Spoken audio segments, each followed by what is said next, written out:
Hello friends, welcome to the new episode of my channel. আমি অডিতর। এখন এই ভিডিওর মধ্যে আমরা কথা বলবো যে পানিশার ওয়ান লাস্ট কিল বলে একটা সিনেমা আছে। এটাকে একটা শর্ট ফিল্মই বলা যেতে পারে বা একটা এপিসোড বলা যেতে পারে। 45 মিনিট রান টাইম মাত্র। তো এটা ট্রেলার দেখেছিলাম, সেটা নিয়ে একটু কথাও বলেছিলাম একটা ভিডিওর মধ্যে আর কি, একটা আপডেট ভিডিওর মধ্যে। তো ফাইনালি দেখলাম কাজটা ইংলিশেই বেরিয়েছে, এটা হিন্দি ডাবিং কিন্তু বেরোয়নি। যারা আর কি হিন্দি ডাবিংয়ে দেখবেন ভাবছেন তাদের জন্য বলে দিলাম, এটা ইংলিশেই বেরিয়েছে। এবং এটা যে অ্যাক্টর আছেন যিনি ফ্র্যাঙ্ক ক্যাসেলের চরিত্রটা প্লে করেন, তো তিনিই কিন্তু এটা লিখেছেন আর কি, এর স্ক্রিন প্লেটা। তো 45 মিনিটের রান টাইম। তো দেখুন এখানে এলিমেন্টসগুলো যা পানিশারের ক্যারেক্টারের মধ্যে আমরা জানি, সেই এলিমেন্টসগুলোই আমরা দেখতে পাচ্ছি। একটা পিটিএসডিতে সে ভুগছে, তার ওয়াইফ বাচ্চা যে মারা গেছে সেই ট্রমাটা তাকে হন্ট করে বেড়াচ্ছে।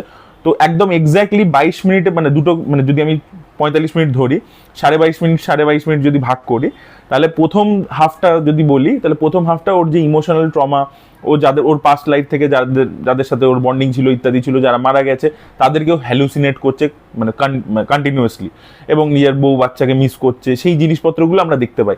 এবং তার সাথে আমরা দেখতে পাচ্ছি শহরের মধ্যে একটা কেওস চলছে, ঠিক আছে। এবার সেইটুকু সময়ের মধ্যেই আবার দেখিয়েছে যে ও একটা ছোট বাচ্চা মেয়ের জন্য তার সাথে একটা ছোট্ট বন্ডিং, সেগুলো দেখিয়েছে। তো প্রথম 22 মিনিট হচ্ছে set up, or emotional state of mind এই মুহূর্তে কি আছে সেটাকে পুরো এস্টাবলিশ করছে। এবং তারপরে কনফ্লিক্টটা আসছে, যেখানে হচ্ছে যে ও মানে নিজের মানে বউ বাচ্চার মৃত্যুর জন্য যারা দায়ী ছিল, যে ফ্যামিলিটা ছিল গ্নুচি ফ্যামিলি বলে, তো যাদেরকে ও মেরে ফেলেছিল, তো সেই মহিলা যে রয়েছে আর কি, যে মেট্রিয়ার্ক, তিনি আসছেন এবং তিনি বলছেন যে আমার ছেলেকে যেভাবে তুমি মেরেছিলে, এখন আমি এখানকার যে লোকাল কিলার্স তাদেরকে তোমার পিছনে লাগিয়ে দিচ্ছি, তারা তোমাকে মেরে দেবে।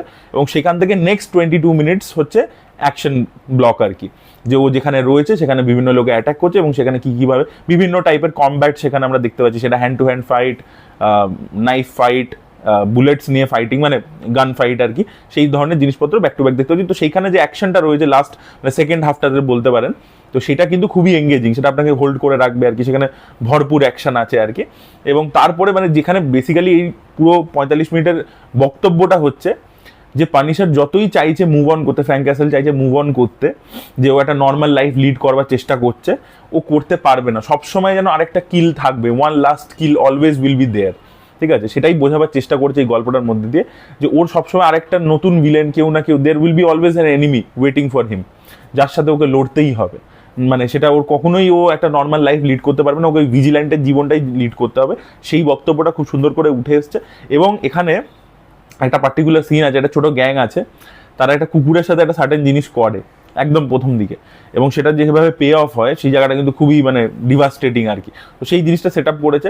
এবং আরও একটা জিনিস খুব সুন্দর ইমোশনাল ক্লোজার দিয়েছে, যে ওকে নিজের পার্সোনাল রিভেঞ্জ এবং being a vigilante hero and protecting others, এই দুটোর মধ্যে বেছে নিতে হবে। তো সেই ডাইলেমাটাও কিন্তু এখানে দেখিয়েছে। একটা পয়েন্ট আছে যেখানে যে ওর সাথে বদলা নেওয়ার চেষ্টা করছে, যে মেট্রিয়ার্ক, তার পিছনেও যাবে নাকি এখানে আরেকটা বাচ্চা মেয়েকে, যার সাথে বললাম ওই বন্ডিংটা সেট আপ করছে, তাকে বাঁচাবে। তো সেই ডাইলেমাটাও কিন্তু এই 45 মিনিটের মধ্যেই সেট আপ আছে এবং সেটা একটা পে অফও আছে। তো আমরা আপনাদেরকে বললাম যেটা, যে অনেক কিছু এই 45 মিনিটের মধ্যেই, এতটা অল্প স্ক্রিন টাইমের মধ্যে এত কিছু আপনাকে সেট আপ করতে হবে। প্রথমে প্রোটাগনিস্টের এখন প্রেজেন্ট স্টেট অফ মাইন্ড কি, তারপরে কনফ্লিক্ট কি, তারপরে তার অ্যাকশন রেজলিউশন, কারণ অ্যাকশন তো থাকতেই হবে। তার সাথে এই যেটা বললাম যে ওয়ান লাস্ট কিল, এটার মানেটা কি সেটাকে আপনাকে বোঝাতে হবে। তারপরে এই যে একটা কনফ্লিক্ট ডাইলেমা, যে আমার পার্সোনাল রিভেঞ্জটা বেশি ইম্পর্টেন্ট নাকি ওভারঅল সোসাইটির জন্য আমি যে লড়ছি সেটা বেশি ইম্পর্টেন্ট। তো সেই জিনিসটা অনেক কিছু উঠে এসছে আর কি, এগুলো ভালো করেই উঠে এসছে। আর পারফরমেন্স তো ভালোই ছিল। তো সব কিছু মিলিয়ে আমার ভালোই লেগেছে আর কি কাজটা। আপনারা যদি দেখেছেন, আপনাদের কি ওপিনিয়ন অবশ্যই কমেন্টে লিখে জানাবেন। এই ভিডিওটা ভালো লেগে থাকলে লাইক করুন, শেয়ার করুন, চ্যানেলটিকে সাবস্ক্রাইব করতে ভুলবেন না। Bye bye.